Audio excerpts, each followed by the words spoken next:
नमस्कार, मराठी तडकामध्ये तुमचं सगळ्यांचं स्वागत आहे। मी आज तुमच्यासाठी घेऊन आले आहे चना मसाला। तर नक्की पूर्ण व्हिडिओ बघा, स्किप न करता।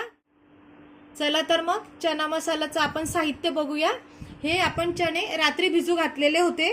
हे आपण आता कुकर मध्ये शिजवून घेतलेले आहे। याच्यामध्ये थोडंसं तेल आणि मीठ टाकलं होतं। 3 शिट्ट्या घेतलेल्या आहे।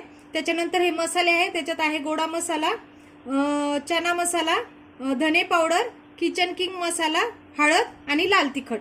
आणि हा कांदा, टोमॅटो, कोथिंबीर आणि अद्रक लसूण, 2 मोठे कांदे घेतलेले आणि 2 छोटे टोमॅटो घेतलेले। हे सगळं आपल्याला वाटण करून घ्यायचंय। आपण तुम्हाला जो मी मसाला दाखवला होता, अद्रक लसूण, त्याच्यानंतर कांदा, टोमॅटो आणि कोथिंबीर, हे सगळं मी एकत्र वाटून घेतलेले आहे। आणि आता आपण गॅसवर पॅन ठेवलेला आहे, त्याच्यामध्ये 3 पळ्या तेल टाकलेले आहे।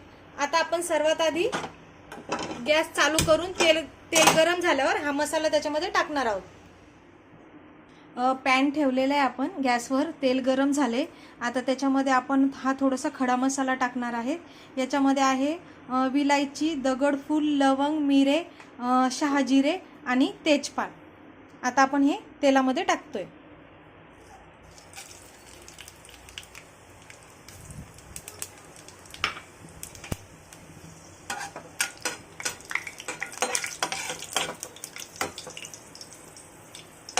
हे चांगलं लाल झाले। आता आपण याच्यामध्ये टाकणार आहोत हा मसाला।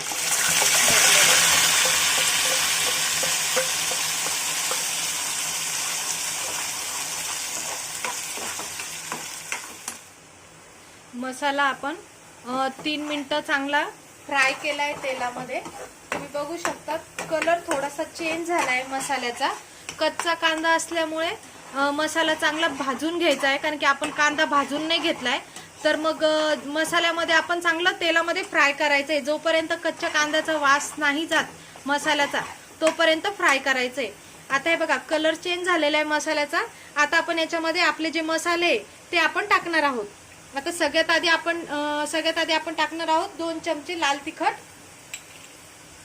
गोडा मसाला 2 चमचे, 1 चमचा चना मसाला, 1 चमचा किचन किंग मसाला, 1 चमचा धने पावडर आणि अर्धा चमचा हळद। हे सगळे मसाले आपले टाकून झालेले। आता याच्यात आपण या मसाल्यांमध्ये 2 मिनिटं चांगलं फ्राय करणार आहे, म्हणजे कसं चांगली तरी सुटते मसाल्याला।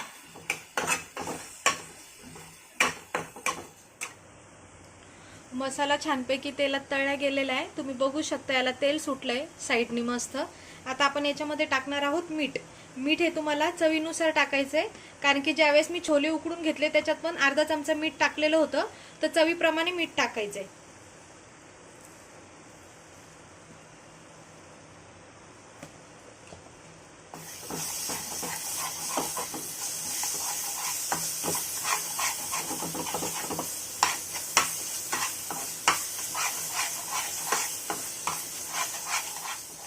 आता आपण आपले जे उकडलेले छोले होते ते आपण याच्यामध्ये टाकणार आहोत। आता हे छानपैकी मिक्स करून घ्यायचंय। आता चना मसाला म्हटल्यावर शक्यतो कोरडाच असतो, पण आता ज्यावेळेस आपण वाटण वाटतो मिक्सरमध्ये, तर मिक्सरला मसाला चिटकलेला असतो। तर त्याच्यासाठी मी फक्त थोडंसं गरजेपुरतं पाणी टाकणार आहे, म्हणजे जास्त नाही, उगाच नॉर्मल टाकायचंय। जर तुम्हाला टाकायचं असेल तर तुम्ही टाकू शकता, किंवा जर तुम्हाला कोरडा चना फ्राय लागत असेल तर तुम्ही कोरडा पण तसाच ठेवू शकता। बस नॉर्मल थोडंसं मी भांड्याला मसाला आहे मिक्सरच्या, त्याच्यामुळे मी पाणी टाकते। थोडंसं 5 मिनिटं याला, आता आपण पाणी टाकलंय तर थोडंसं 5 मिनिटं मीडियम फ्लेमवर किंवा कमी फ्लेमवर ठेवलं तरी पण चालेल, कारण की आपण चणे शिजून घेतलेले, तर झाकण वगैरे ठेवायची गरज नाही। ऑलरेडी चणे शिजलेले आहेत आपले। तुम्ही असं पण ठेवू शकता। 2 किंवा 3 मिनिटं आपण मीडियम फ्लेम किंवा कमी फ्लेमवर ठेवायचे।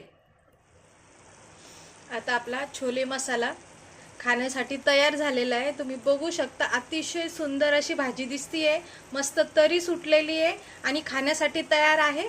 आपण आता वरतून त्याच्यावर कोथिंबीर टाकणार आहोत आणि खाण्यासाठी आपली रेसिपी एकदम तयार।